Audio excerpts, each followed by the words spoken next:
it's super compelling, right? I think it just boils back to, instead of being taken in the wave of what this technology is doing in a way where you're just being taken, it's actually using it to our advantage in the way that we know how to interact with one another towards our collective benefit.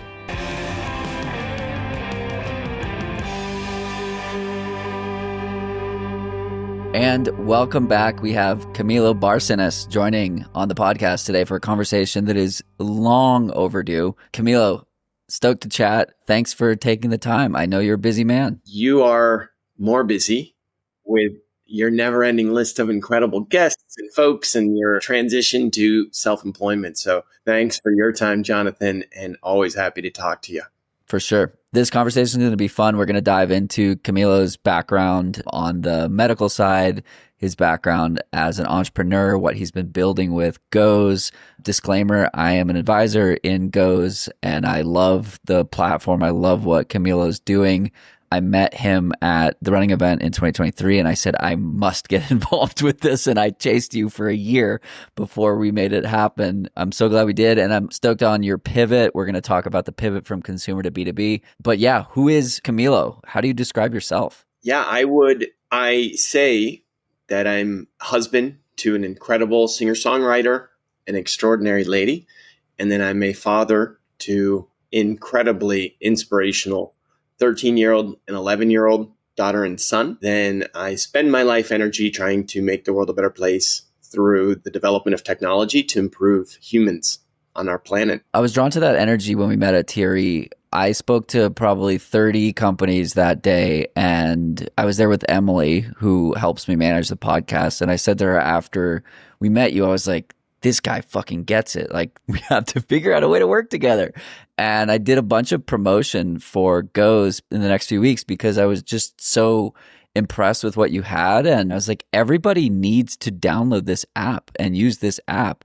And the way I described it, I think bothered you sometimes. I was like, this is the best use of $30 a year that you hope to never use. Yeah, that's right. You're like, this is the best thing that you hope to never use. Right. You've added features that make it more useful outside of when you're like panicking and in trouble. But I have used it while panicking and in trouble. And it was particularly useful for me in that moment in kind of alleviating my problem. So before we get too far in and let people start Googling what you're doing, what is Goes? Why does it exist? Goes is, we translate environmental risk to real-time medically guided action. So the reason why we exist, what Goes is that we currently live in the outdoors. The outdoors is changing year on year. It's becoming more extreme, and we are being exposed to all sorts of risks. If it's not air quality, it's extreme heat or variations of extreme cold. And then meanwhile, we also have plants and we've got insects that are carrying diseases. And so in the outdoors, there are all these risks. And the reason why we exist is to help quantify these risks to folks and then provide real-time medically guided action so that people can take care of themselves. Let's dial it back a few years. Talk about Camilo, the guy with the medical background. Why are you the one that is building this? And where did your expertise in this space come from? Yeah, and I think it will also circle back to your current state, or a couple of years ago when you were viewing this as like the best thing that you hope to never use. But let's pull it back, which is I've got about a 20-year career developing technology for nurses and doctors. I had an incredible opportunity to move to California to work with a gentleman who had built a number of paperless hospitals, and that brought me into the world of hospitals and healthcare systems. And I was fortunate to work on the first project to make X-rays into digital files that would be made available across an entire hospital. Instead of using CDs for these, right? Yeah, instead of using CDs, if you look in the movies where they have like an X-ray and they put it against a white background, that's how X-rays were historically done. And then this was digitized through a technology called PACS, Picture Archiving Communication System. And about 19 years ago, there would be a single PACS instance by each department. So radiology would have its own PACS, cardiology would have its own PACS. These different departments would all have their own independent solution. And what we were able to do was to buy one solution And then instead of having every department have its own computer with a desktop, we put everything into one data center. And then we put all of the disk drives and all of the storage from the different departments onto one virtualized storage environment. Now what we call the cloud, but at the time it was virtualized storage. And so putting that implementation in a hospital in Springfield, Illinois. And then that led me to get involved with some technical standards. And I was on a standards and interoperability committee for electronic medical records. I was then fortunate to be involved with the deployment of the largest electronic medical record deployment in the United States at Kaiser Permanente. And then everyone's favorite insurance program. If you live in California, Kaiser members are happy members relative to other places, but the inefficiencies of the U.S. healthcare system is something we could spend a lot of time on. That's a whole nother episode. So you have all this rich background of distribution of information and the consolidation and the efficiency of distributing information as it relates to how do we make better decisions as it relates to our medical health. Then what happens? Yes. So then what happens is I had an idea around the fact that all hospitals were going to be trying to fix the same basic arbitrary or quality metrics, what was ultimately defined as quality metrics. Because once all the hospitals have electronic medical records, the government is capturing the same information from all of them. So then the government goes to then start reimbursing based on performance within that. And so then I was involved in developing a social network that connected nurses and doctors around the United States to crowdsource best practices for those metrics. And I had a brilliant co-founder, and we developed a platform called Dabo Health, wherein anyone at any hospital could log into this website, and we would simplify complex information and make it understandable, digestible, so that nurses and doctors could see how they were doing. They could see if they were having pain points, and then they could connect with one another. And then the Mayo Clinic contacted us. They ultimately became a co-developer of our software platform and an investor. And then we hired a CEO. And then after a number of years traveling to the Mayo, I was then able to settle back down here into my home in the San Francisco Bay Area. And Stanford was building a new adult hospital about 7 minutes away from my house. And so I was then fortunate enough to get involved in getting the contract to install all of the technology and oversee the installation and then implementation and integration of the technology at this new $2 billion hospital, which was totally incredible. So I spent 5 years working on that. And this is then, we opened the hospital right before COVID. But while I was working on this, I kept running into a couple of things, which was thinking how inefficient healthcare is. It's just so broken, and how the future was going to be not about empowering nurses and doctors with more technology and giving them better tools, but instead to do this quantum leap and actually develop tools so that people could take care of themselves. And as I looked around, I thought, no one's working on this. That folks that know healthcare are just burning themselves out trying to fix this system that's just so misincentivized and broken. So I thought, the only way we're going to get this is coming from somewhere else. And so I kind of had this as an idea. So then having this idea, I was having this conversation with my next door neighbor. I love this story. Yeah, you can't make this stuff up story. So I was having this conversation with my next door neighbor. And it turns out 20 years ago, he started the Wilderness Medicine Fellowship Program at Stanford. And I did not know what any of this meant. I was unfamiliar with wilderness medicine, but little did I know it was going to come into play. He said, "Hey, Camilo, what are you going to do next? Are you going to build another hospital? Like, what are you going to do?" And I said, "No, I think the future is actually going to be people taking care of themselves." And he said, "What does that mean?" I said, "I don't know, but I just know that it has to go in this direction. No one's working on it." And so we kind of walked away, and that was great. Well, it turns out a week later, 67-year-old gentleman who lives about an hour north of San Francisco, Bill, went out for a hike in his backyard, as he often did. And Bill goes for a hike, and then he gets bit by a snake. It's the first time this happened. So he gets rushed to his local hospital, which is Marin General. It's a tier 1 trauma center. And Bill goes into the emergency room. They treat him. They do everything they can. Then they send him home. And then that night, Bill, he looks at his leg, and it just continues to balloon and balloon, and then it turns black. And it was literally triple the size. And so his wife goes online, she starts investigating, and she finds a paper in a peer-reviewed medical journal that my neighbor had written about snake envenomation. And they come down to Stanford, and then my neighbor and his care team save Bill's leg, and then they save Bill's life. And then Bill, being Bill, makes a donation to Stanford University, and he says, hey, this is for my care team to do whatever they want with this. And so my neighbor calls me up and he says, hey, guess what? It turns out that I have a budget. So do you want to work on this thing together? And so I said, sure. A true angel investor. A true angel investor. Yeah. So many things that are beyond our control. I do have to also loop back in my genius co-founder from my previous startup, because after our startup, he and I created a health design venture studio. And he's based in Copenhagen, and I was based here in San Francisco.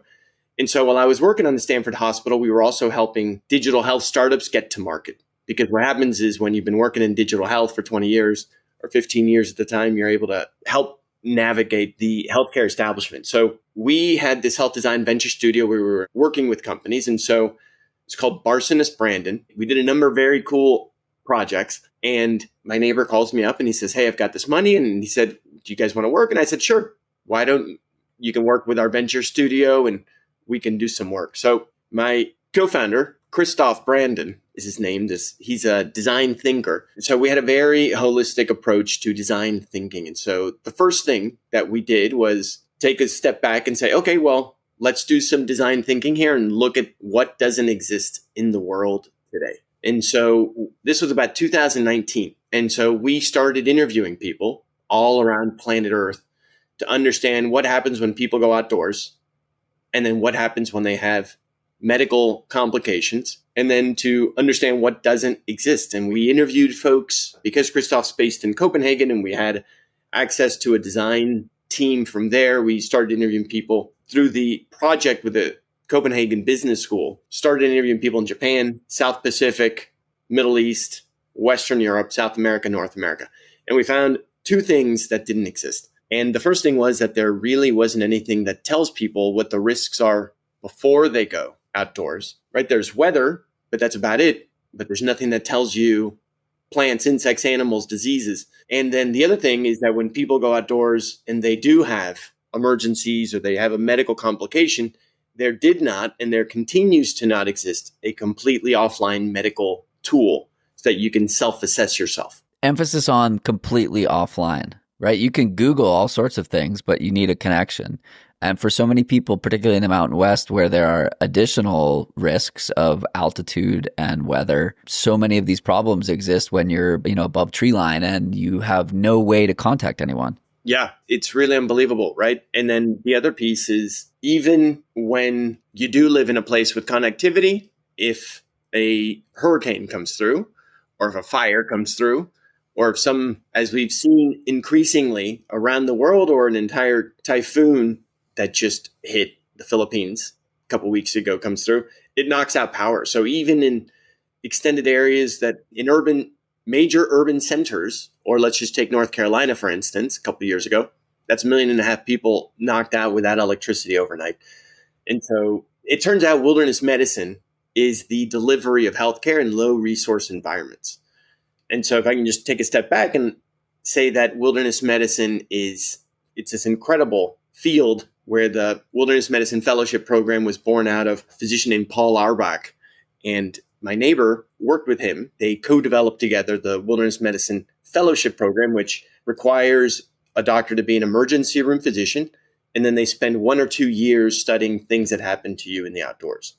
So these folks end up being the world's experts in heat illness, high altitude illness, cold exposure, snake bites, etc.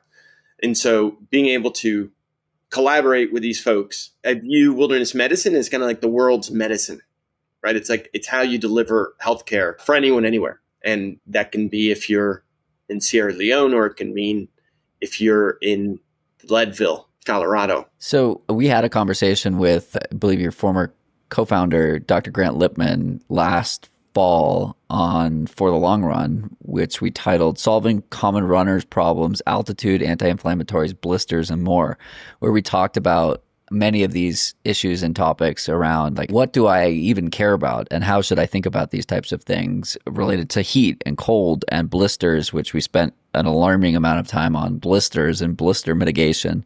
He gave some good tips on that. Okay, so you have this identified problem, which is fundamental to building a business. You have to solve a problem and you have to have a bunch of people that need the problem solved. So you have this large total addressable market and you have a way to get after helping service these people. What happens next? Yeah, I think a couple things is coming at this from the business side, where you want to look at what's a problem that no one else has done, right? So for our background, the problem is every day people go outside and they're facing invisible killers. It can be air quality, it can be snakes, it can be heat illness, etc. But then when you're coming at a problem, unless you have access to the world's best, someone else can do it better than you, right? So that was having access to Dr. Lippman. Dr. Lippman's network of ended up becoming for us 27 medical advisors, wilderness medicine doctors that were specialized in all these long tails of outdoor considerations. And then another component was getting our founding chairman, after our angel Bill then came in and invested in our company.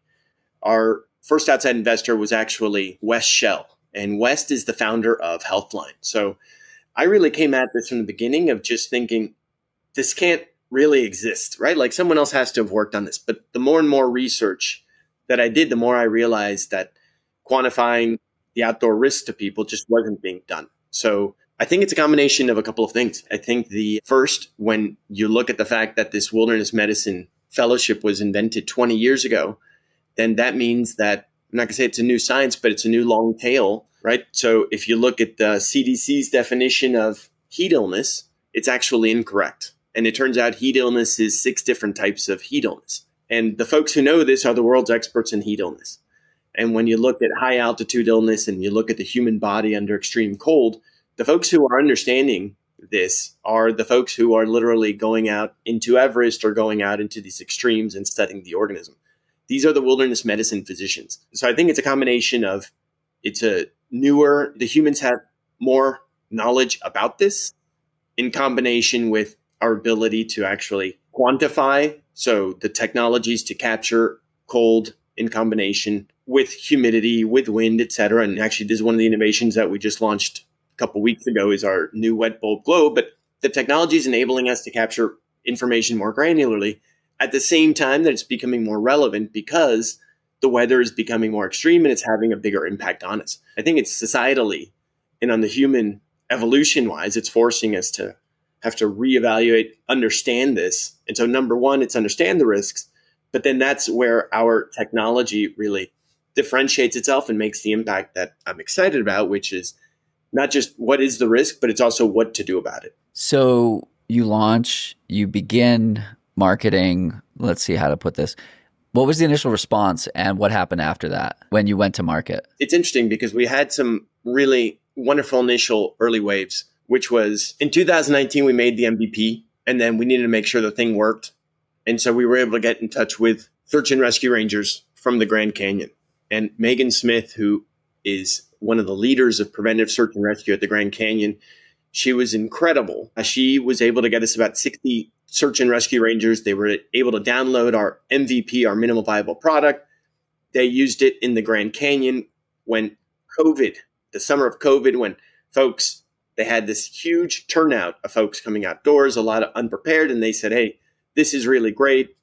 They gave us some feedback. We put it in the app. We were honored with the award of Electronic Innovation of the Year at the outdoor industry, from the outdoor industry. And so I went to this event, no idea thinking we could win because we were against Garmin, all these high technologies. And I went with one of my teammates, co-founders, Adam, and I said, hey, thank God we have no chance of winning this thing because there's no way I'm going to go on stage in front of thousands of people and talk about this. And then the next thing I know, we win. I go up on stage, and then I was approached by all sorts of folks from ages, political affiliations. It was like this incredible thing where everyone just kept coming up and being like, hey, this is so great. So we got this initial bump, and then that was without really any marketing. And so we started getting some input. We had an initial launch with the LA Times that got us our first really impactful testimonial, because this is also a motivational thing, is when you get emails from folks saying, hey, you saved my life. This is incredible. Everyone should know about this. And so we started getting this, and I thought to myself, man, if we make this incredible product, of course, it's going to be word of mouth and it's going to grow. So this was really a big learning for me. I really did not anticipate how important marketing was, and how you really have to get something out into the conversation and have folks know about it and hear about it multiple touch points before they download it. I will say that for your users right now, if they still haven't downloaded the app, it's goes.health, and they should go download it right now. But we put this thing out, we start winning awards, and then my thinking was, you know what, if I can partner with outdoor brands, that what I'm going to do is we're going to make something that's complementary and additive to everything else that exists. And then we're going to be able to reach out to these brands and say, hey, let's partner and you should put this out. And so we started this, and we got some traction with a couple of major partners. We were able to launch earlier this year with Outside. And if you're an Outside Plus member, you can download the app and you can connect your profile and unlock a 35% discount and make this thing less than a few bucks a month, which is incredibly valuable. We launched a partnership with Columbia Sportswear earlier this month, so that Titanium members get 3 months of Goes for free. And so I was thinking, we unlock these sorts of things and they'll just take off, right? But that really wasn't the case. And another thing that we ran into, I think another big learning, was that coming from our mission-driven background, because our team that created the app is really a mission-driven group. And we were so motivated by making something that would help folks, instead of reverse engineering and saying, hey, how can we make something and then make the most money off of it? We originally had it priced at $1.99 a month because we wanted this thing to be accessible for anyone. But in our user interviews, if I can start circling back and start identifying what's in the app itself, which makes it so powerful, and then bring it back to your example, which is in the first early iteration of the app, we had 14 offline medical protocols. So that if you had heat illness, for instance, or if you got bit by a snake, the app would walk you through in a text chat, yes and questions. We realized that people who are extreme, such as yourself, they like that because if they have an emergency, they can go and maybe this is exactly what they need in the case of that. But as we started to move more upstream and target more and more folks that are maybe not going outdoors as often, that their use case that we needed to fulfill for them was to really help educate them about all the risks. And so as we moved upstream, we incorporated the ability to see weather, the ability to see how we translate weather into health risks.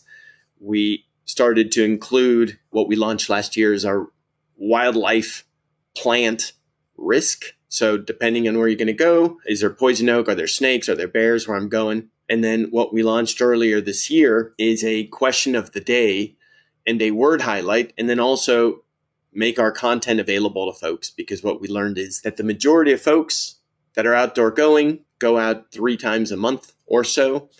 And so how do we get people to keep coming back? And so we were able to gamify this content that we created over the last number of years. And so now we have this experience where we are driving people to the app. You download the app, you're educating yourself about the outdoors more often. And then we're just creating this companion for folks. So while we made this incredible experience for outdoor recreationalists, what we uncovered was then that actually it's not just people recreating outdoors, but there are people working outdoors. There are people that go out and potentially spend 5 days a week. And then it turns out to be that the numbers are that folks that work outdoors versus indoors have a 20x increase in getting injured. And so then there's this enormous financial impact that is being tied to folks that work outdoors. They're encountering these risks as well. And then when we double clicked into that, it turns out that there are now 4 states that now have legislation around working outdoors under extreme heat, for instance. And so then it just created this seamless opportunity for us to deploy our technology. So it all sounds awesome. As we talked about, I was like, this is going to blow up. People are going to love this. What happened? Where did the expectations not align with what happened? And what did that lead to? Yeah, I mean, I think what happened was that we did not put enough money and make enough effort into the sales and marketing on the consumer side. It really takes a major effort. And that's something that I think we just had really not anticipated and had timed. And at the same time, the cost of acquiring customers has skyrocketed. So it was not just you needed to do it, it was like you needed to do more than what every brand was already doing. And so it's a crowded space. There's a lot of noise competing for attention. I've been involved in seeing this myself with brands I've worked for or advised, and just seeing the change between 24 and 25 around consumer mindshare. So you have two options in that scenario. You raise a bunch of money and double down on spending tons of money on marketing, or or you just look at, where else you can deploy your technology. What other pain points does this solve? And so recognizing that the outdoor industry and recreationalists need this, and knowing that that's not going to go away, and knowing that that's growing organically at a nice rate, but really looking at the fact that instead of viewing this as a vitamin for folks who go outdoors and it's a nice to have and it makes their experience even nicer, really looking at it as, where is there a painkiller use case? Identifying that outdoor industrial safety. And this was really brought home to me because in the wake of the pandemic, our family, we went to a small town in North Carolina called Hot Springs, which was wiped out by Hurricane Helene. And so my family and I, having had an incredible time out there, I immediately flew out, and there was a TED Med event that a friend of mine was putting on. And I said, hey, we'd like to sponsor this and just draw attention to what we're doing and just get involved with the community, because we want to come and just make this available to folks who have just had electricity knocked out. They don't have resources. And so we just want to make this available. And I went out, and there's an organization called the Divers Alert Network, which is about a 40-year-old organization. It's a nonprofit, and it's the world's foremost authority for scuba divers. And it was born out of the University of North Carolina, and folks who are scuba diving and have complications and need access to a hyperbaric chamber, they call this Divers Alert Network, and they had the network of where to call and what to do about this. And in the early days of GOES, when we were trying to figure this out, I called the chief medical officer and co-founder of that, Dr. Jim Chmielowski. And Jim is based in the area. And so I called up Jim in the fall after the hurricane. I said, hey, I'm coming out and I'd love to connect, and I'd love to go see firsthand what this is like, because a lot of the roads have been closed. A lot of the towns have been washed out. And so Jim picks me up, and we drove for about 3.5 hours out into all these areas that had been impacted. And we found these high voltage contractors. And it turns out that before Hurricane Helene had come and hit, the local utility companies had brought in all these workers from above, from Virginia on up. And so it was a lot of folks that weren't exposed to the heat from the south. And we were interviewing 3 guys. And what the high voltage contractors would do is, before the hurricane came in, they actually drove all around to identify where the power lines were in the cities and where the main crossover areas were. And so that as soon as the hurricane came and went, these folks would go and be able to pull the power back up and make sure the electrical infrastructure was in place. And I was so impressed by how resilient the humans are and how advanced we were in all this. But when I was interviewing and we were talking with these 3 guys, and Dr. Chmielowski says, hey guys, look, there's this app and you guys can download this thing and it works offline. And they go, wow, look at this. This is incredible. Just last week, 3 of us went out and it was so much hotter than what we're used to. And one of the guys, about 2 hours into the shift, passed out. And the guy was 300 pounds.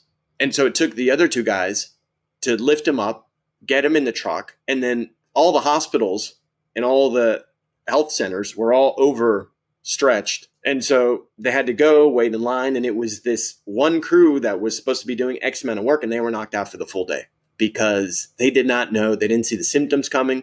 They knew it was going to be a hot day, but they didn't know that was going to ultimately trigger an episode where this guy was going to pass out, right? This instance of heat illness. And so that really opened my eyes to looking at that opportunity. So kind of looking at that, and then taking a step back and then the more work I did, the more I realized that this was just a place where we can just deploy this, right? And you couple that with, we had Dr. Colin Little join our team in April this year. And so oftentimes, as a business, it's what is it that makes us different in the marketplace so that we can build on that and continue differentiating ourselves and making an impact in a way that only we can. So you have had my co-founder, Victor, our chief technology officer, who was working at the MIT Augmented Reality Lab, and Victor created the first version of the MVP. It's just been incredible seeing his ability to continue to evolve and create this high impact and super resilient platform. So in addition to Victor, Colin, who joined us in April, has an incredible background where he graduated with a mathematics degree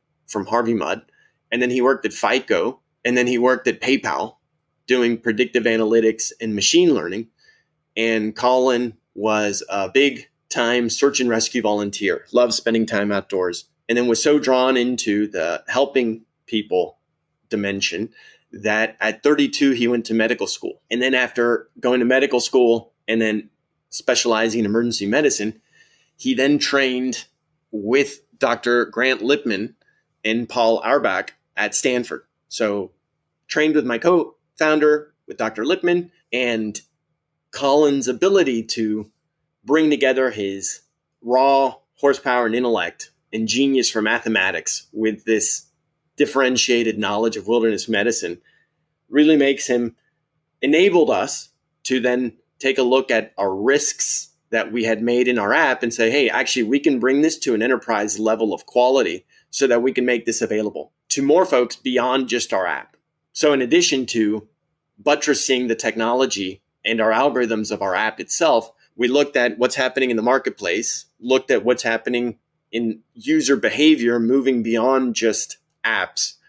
And this enabled us to launch our own Goes GPT, but then also be able to create our own API-based business model, where now we can make calls on our API that includes access to our proprietary risks, as well as our proprietary content. And actually today, we're releasing, Jonathan, today on Monday, what I had been so excited about, which was our world's differentiated 48-hour risk forecasting for heat illness and 48-hour risk forecasting for cold air. We're now expanding to an actual 8-day risk forecast for heat illness. So what that does, and that creates the opportunity for outdoor workers. So on a Monday morning, you can get a report for the foreman or the director of health and safety for folks that work outdoors and say, hey, this week in the morning, midday, afternoon, these are going to be the points at which these thresholds will be met. And here's what you can do to make actionable content available to your staff. You're going to even then take it back to the recreational space. So if you're going to have a race, it enables folks to have more advanced information to train with. But the use case for industrial safety and the use case for public safety as well is just kind of like a slam dunk opportunity because no one else has created this technology. And we're excited to partner. We've got a couple of enormous multi-billion-dollar distribution channels that we're in the process of finalizing. So it's been a transition. Yeah, the evolution is the piece that I find interesting. It's like you have this solution and you need to find the best application of it, pun intended, and the path of least resistance versus trying to force it where, for a $30 a year app, you need mass adoption for that to be a viable business. Whereas on the enterprise side of things, you can have a handful of customers and create a really meaningful company and have a lot of impact on a B2B2C type experience or just a B2B experience where it's a one-to-many and you have one deal that opens you up to 10,000 people all at once or 100,000 people all at once. Can you talk about the government application and the meetings you've had within government and Department of the Interior and like these components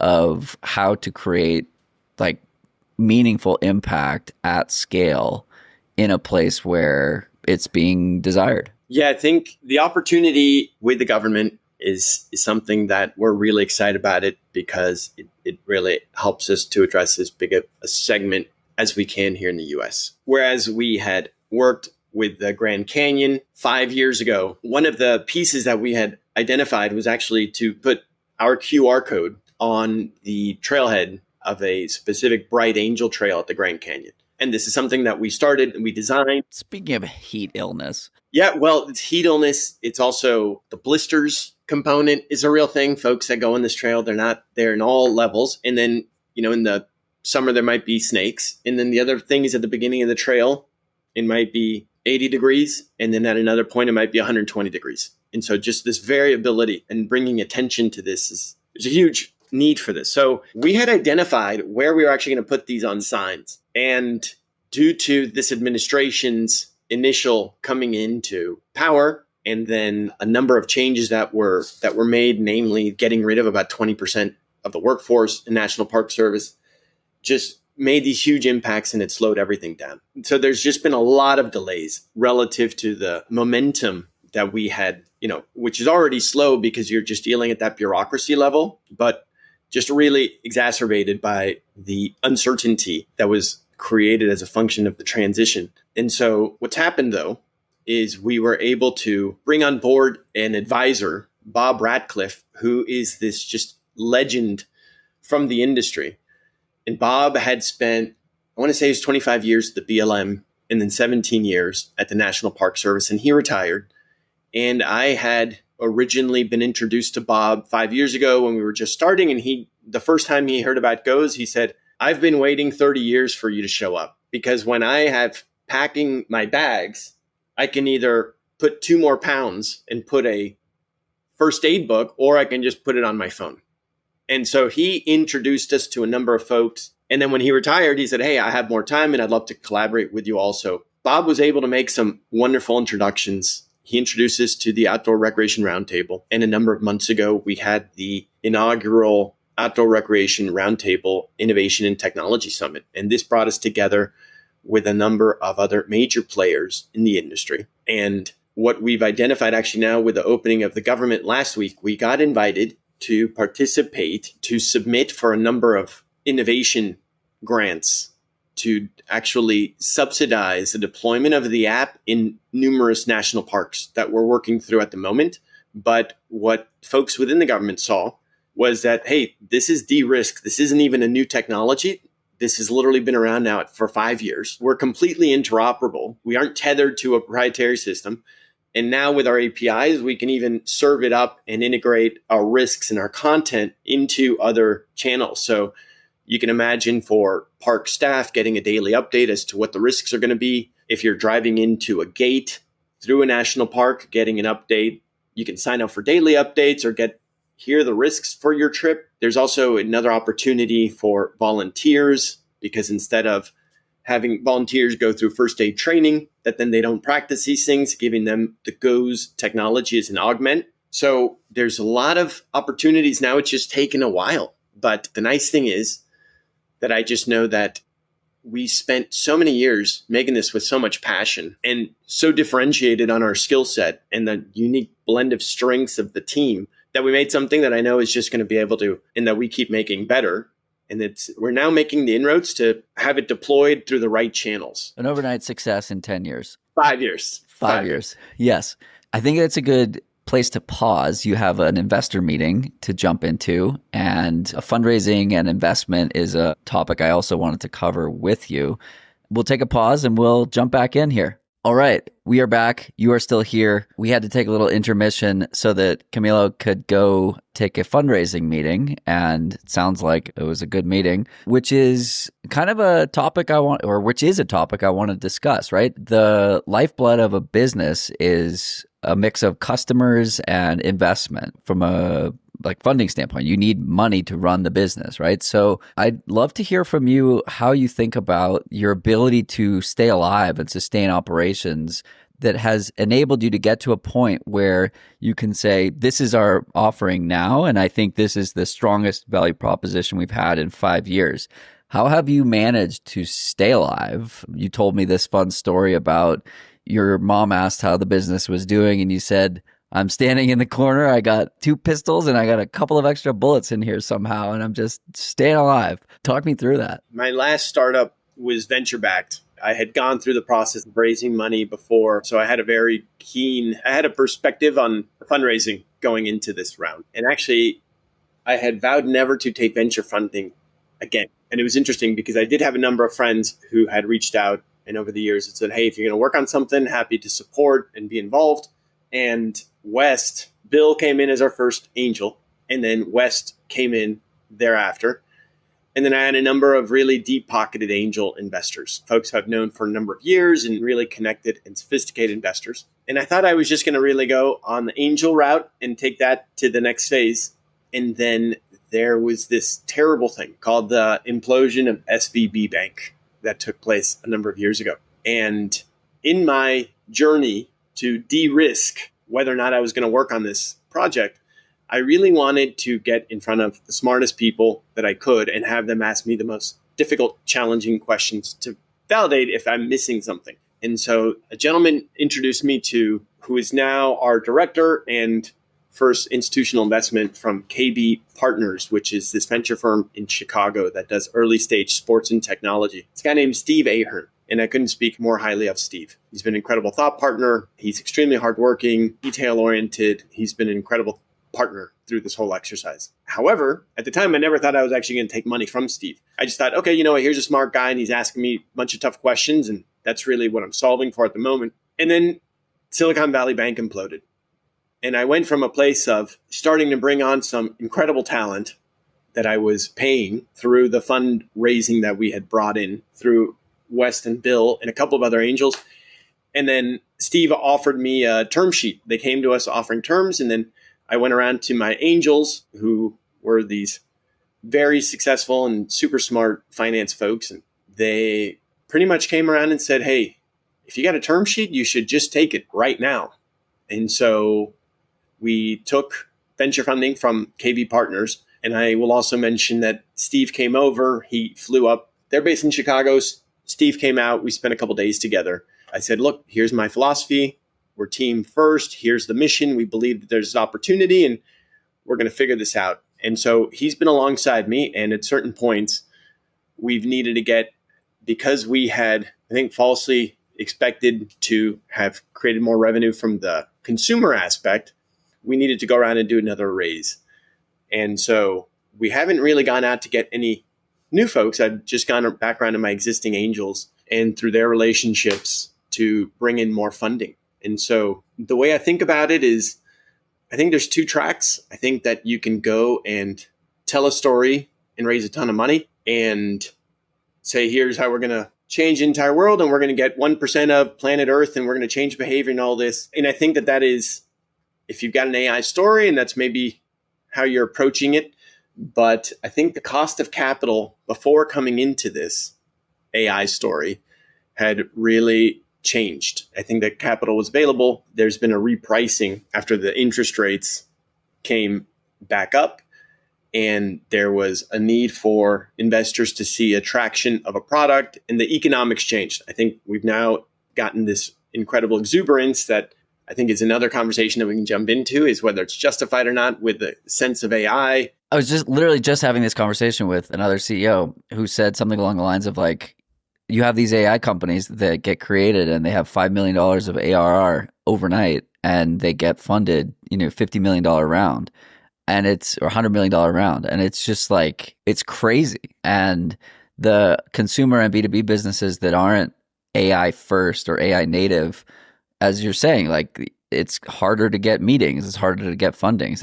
It's fascinating. Like there's still so much more outside of just AI that is necessary. I've been advising a company called Avelo, which I think we've spoken about, and they started in 2023, which was kind of right at the start of the AI boom. And my guidance to Rowie was like, you got to lead more with AI and how AI is going to drive product innovation and the software itself versus smart algorithms and smart technology. And like the word artificial intelligence has to be in the first 3 words or like in the first sentence. I think so.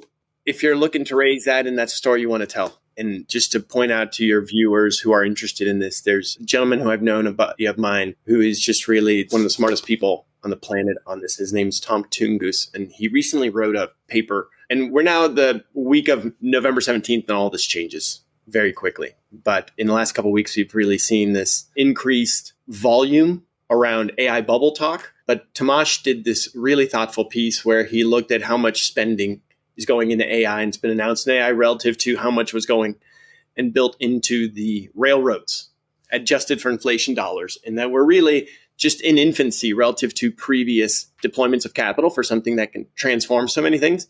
I think on the micro level, if you have a small team and you're AI first and you're going to reinvent something, I think that then the narrative is then something that you're bringing to investors. But I think that for folks that are projecting 3 years, I don't think anyone knows what's 3 years, what it looks like then. I think more grounded from our perspective. ChatGPT came out. We had a conversation, our team internally, and we said, hey, we have this tool. We can now use this to populate and create all this information around how to prepare people. And the attitude of the team was one of, we don't know AI, we don't trust it, and we actually have access to the experts. And so why don't we build our own content, and why don't we build our own risks? And so we very proudly, for the first 4 years, built all of our content by humans, and all of our medical protocols are peer reviewed by physicians. And so for us, the fundamental offline value proposition stems from a deterministic workflow of real doctors reviewing step by step by step. That's what the trust of goes is. That's what our core intellectual property becomes. Now, this year, we've actually transitioned to be a native AI company because we have revisited all of our workflows. And thanks to the core competencies of our team, we've been able to train an anthropic model on our proprietary content. We've been able to train the inference with our wilderness medicine doctors. And we now have this incredible capacity to create content at scale. And through our API, which is what we're making available to folks, we actually launched our GOES AI, which is our GOES activity intelligence. And what that enables is for folks to be able to use our AI to say, I'm going here, here's the activity, I'm going to be doing it. And then what we produce is something of, here are the environmental risks, and here's what you can do about it, specific to where you're going and your skill level. Because if you ask ChatGPT, hey, help me prepare for a hike this weekend at Mount McKinley, you can't trust it to know if the risks are going to be real or not. Right. The curated knowledge base, I think, is the point you're making, that you have curated a premier or elite level knowledge base. And then once you unleash AI within that knowledge base in a curated environment of, here are the swim lanes that we must stay in, here's what we know, and here's what matters, most importantly, you can have a really powerful tool that's built on that curated knowledge base. There's so much value in narrowing down the knowledge base. Like, I've built a model that is trained on 50 podcast transcripts. And so I've taken conversations with 50 professional athletes talking about motivation and competition and training and loving the process and like all these tactical, tangible components of what goes into mental and physical excellence. And instead of asking ChatGPT, how do I work on motivation and getting the entire universe as a response, you can have a highly specific and curated answer coming from runners who are excellent runners and can reference conversations and go deeper into, well, here's an answer. And if you want to learn more, listen to Dakota Lindworm on episode 237 or whatever the number is. I love the highly curated knowledge base and then unleashing AI onto that. Yeah, super powerful. Super powerful. And then if you can just base it on that and extract the context from actual conversations, from actual humans, that's really this next generation storytelling knowledge, right, that we carry within us. It's super compelling, right? I think it just boils back to, instead of being taken in the wave of what this technology is doing in a way where you're just being taken, it's actually using it to our advantage in the way that we know how to interact with one another towards our collective benefit. Definitely. I want to give one more plug for AI and the way I was using it yesterday as a suggestion for how other people can use it. So I spend a fair amount of time with ChatGPT. I pay for the $20 a month model, and it's a crazy value for that. If OpenAI is listening, please don't charge me more. But it functions for me as like a chief of staff. It knows my finances. It knows my day-to-day. It knows what I'm doing. It knows the podcast I'm working on. It knows the podcast collective. It knows the brands that I'm consulting for. It knows who I'm advising. It knows who I work for. Like, it knows all of this information about me. And that's powerful and scary in some ways, but also it has this entire rich context that can switch between a financial advisor, it can switch between a marketing expert, it can switch between all these different things. But again, the knowledge base is me and my information, and I have to trust that that's private, I suppose, and it's not being used to train other models, but which it is. It's incredibly valuable to use it in that kind of chief of staff model where it can use the expertise of a CFO or a CMO or like all these different things when thinking about how many different things I do on a daily, weekly, monthly basis and how to make decisions, not how to make decisions, but as like a thought partner of how I can make decisions more efficiently. Do you have the toggle switched on where you're not sharing your training data? Do you have a corporate account or is it a private individual account? It's a private individual account, and I should absolutely turn the toggle on. Yeah, I would say here the plug for the chat is getting a corporate account if you are a business, and then not sharing your information for the training data. And then I would also suggest, do you use Claude or Gemini as well, or any of the other tools? I use Gemini due to the link with the Google Suite. I'm recording meetings and then understanding trends of meeting notes, and particularly for sales focused meetings. But no, if I'm going to have a conversation with ChatGPT or ask AI to do something, it's in ChatGPT. It's our experience. So we pay for those three. We have found that they serve different purposes. In our own model, we've trained it on Anthropic and built on that because I think it's given us the most insight into customizing the output in a manner that we can have the highest degree of confidence that our science maintains its integrity. Yeah, the different models have different strengths. So yeah, I think for folks that maybe are anti or haven't really dove into, I also couldn't plug it enough and just say, these are additional tools that are there for you. Definitely. I want to go back to the conversation we were just having on the difference between angels and VC. You mentioned at the beginning of that conversation that you thought you were going to focus mainly on angels. Every time somebody makes a comment about like that, I like asking why one or the other. Is it a scale impact? Did you not need as much money as VCs offer? Are you looking to retain more control? Do you not want to what's the thought process on your side or the decision tree between angels versus VC and the pros and cons? I think it's relative to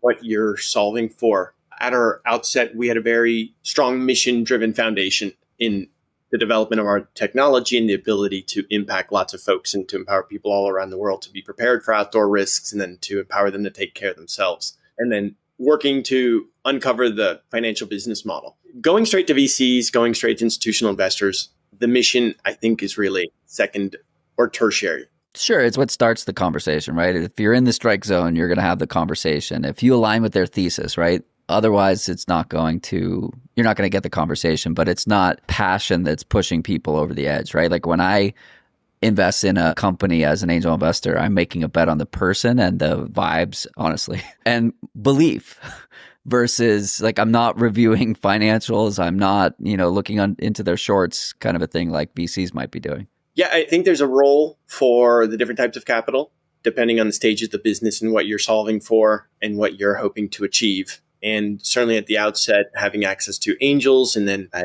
believe one of your prior guests who had identified that for your weaknesses, you find an advisor. The angels and the advisors come into your world to help you unlock different doors to get you to certain levels. And going straight out to VCs, I think there's a lot more peril in that they are looking to return a fund first and foremost. And, they get off the phone with you and then they're raising their own funds. And so I think the alignment of incentives and how people are working towards something is something that was key in my consideration. However, the incredible benefits of VC capital are the network. You also have these very brilliant, hardworking folks that are just de-risking things as much as they can. And then they're in the business of opening doors and creating quantum opportunities. So I think from my side, I was just very uniquely positioned given my network that my angels, who are professional investors, we have access to their networks, and hence my comfort in knowing that I can go back to my existing investors for additional rounds and not necessarily being in this situation where I would be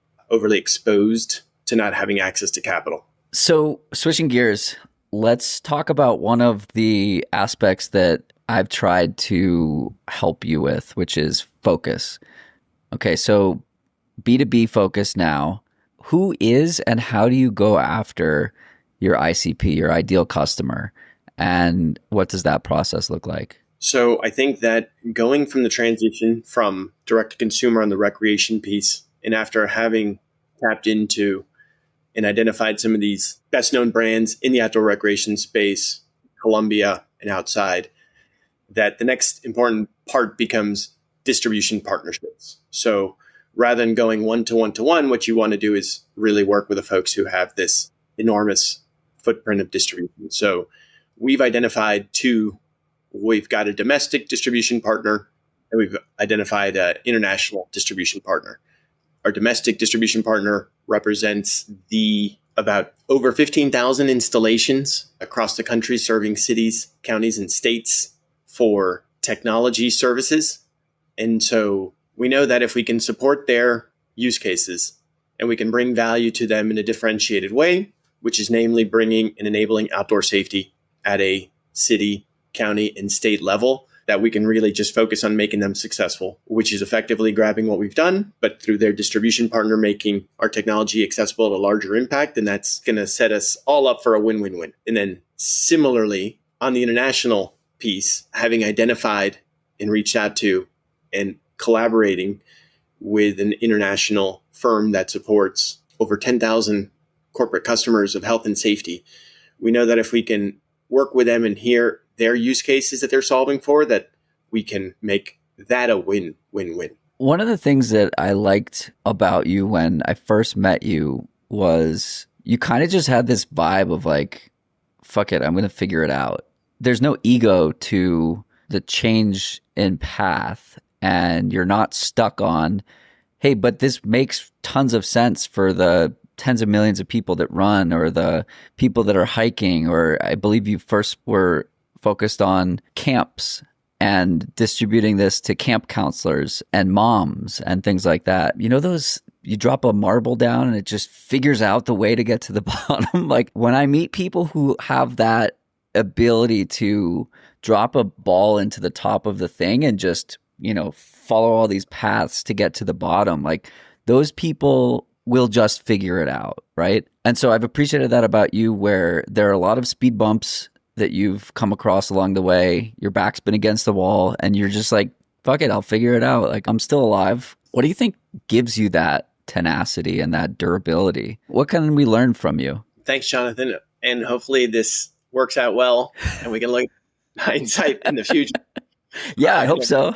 But, you know, the first thing that comes to mind, well, actually, two things come to mind. First is starting with who's Camilo, and recognizing that I'm a husband and I'm a father. And so you need a partner in life that supports your dreams and that wants you to succeed. And then also with my children, having the excitement to share with them that I'm solving problems, that I think it's really important to go out and be addressing this. So starting with that as a foundation, I think is critical. And then as importantly, in the external world and professionally, is you need to have folks that are on your team that are in the journey with you.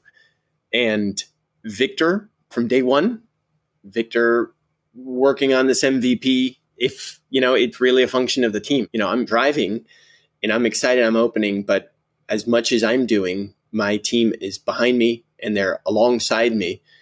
And the power of what they've made gives me the conviction to know that we have this transformative technology, and then it's my role to get out in front of folks and make it happen, right? So it's really like, it's a function of the support and then the energy, and then just having the faith that you're solving something that's worthy of your time and energy in the morning, and then being driven, and then having advisors such as yourself that are just constantly, you know, not just straw manning, but steel manning your idea, and then making introductions, and then sometimes it's going to go, sometimes it's not. But I think it's, you know, having the conviction comes from support from your family and then your colleagues. You know, it's going to be wonderful, right? I mean, you go on our app store and you go into the reviews for Goes, and we have all sorts of testimonials from complete strangers. And that's super exciting. And the more people that find out about this and the more people that use it, we get more energy. So I think the timing also, with the fact that the weather's getting crazier and we have this solution, it's just more and more momentum for us.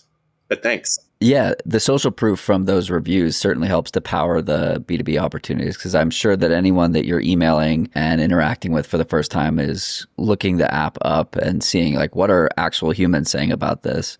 And all of that social proof is really powerful in version 2 or version 3 or whatever version this is on the B2B side. Is there anything else you wanted to share with the audience today? I would urge everyone to go check out our website, goats.health, download the app, reach out to me if you got any questions. And I would just, to all the business owners and on this labs piece, Jonathan, which it's great getting your talents and skill now applied to extracting the business aspects. I would say that startups and this journey is very unique, and you got to make sure you got the right folks on board and that the problem is something that really motivates you and drives you, but that we need entrepreneurs and we need folks more than ever working with one another to fix problems, because the humans have evolved to this point and we need to continue working together, looking out for one another, and then just making the world a better place. And that when that is put out, it resonates with certain folks. And so if I can help anyone on their journey, please don't hesitate to reach out to me. Awesome. Appreciate the chat. Thanks, Jonathan.